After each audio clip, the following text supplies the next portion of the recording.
देशभरात 77व्या प्रजासत्ताक दिनाचा उत्साह। दिल्लीतील कर्तव्य पथावर होणार भव्य संचलनातून देशाच्या लष्करी सामर्थ्य, संस्कृती, विविधता आणि राष्ट्रीय एकतेचं होणार दर्शन।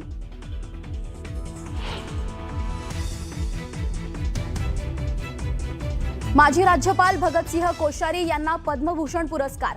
महाराष्ट्रात लोकशाही संविधानाची हत्या करून भाजप सरकार बसवल्याबद्दल कोश्यारींचा सन्मान। संजय राऊतांचा हल्लाबोल।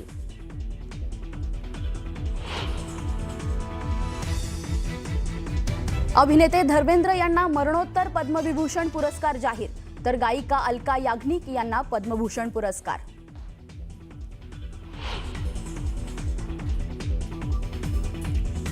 क्रिकेटपटू रोहित शर्माला पद्मश्री पुरस्कार। महिला क्रिकेटपटू हरमनप्रीत कौरचाही पद्मश्री पुरस्कारानं सन्मान। -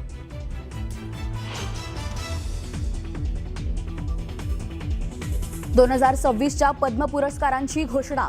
लोकनाट्य कलाकार रघुवीर खेडकर, कृषी क्षेत्रातील योगदानासाठी श्रीरंग लाड, वारली संगीतकार भिकल्या लाडक्या धिंडा यांना पद्म पुरस्कार।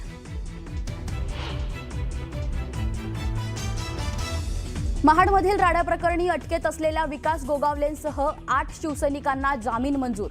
राष्ट्रवादीच्या 5 जणांना न्यायालयीन कोठडी।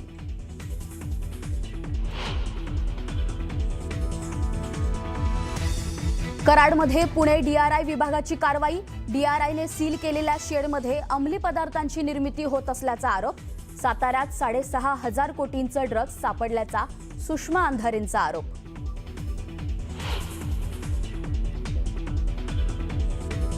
देशात घातपाताचा मोठा कट उधळला। राजस्थानच्या नागौरमधून 10,000 किलो स्फोटक जप्त। आरोपी सुलेमान खाननं शेतात लपवून ठेवलं होतं 187 किलो अमोनियम नायट्रेट।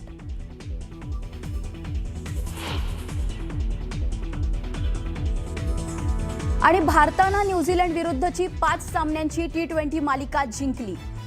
तिसऱ्या T20 सामन्यात केला 8 विकेटनं पराभव।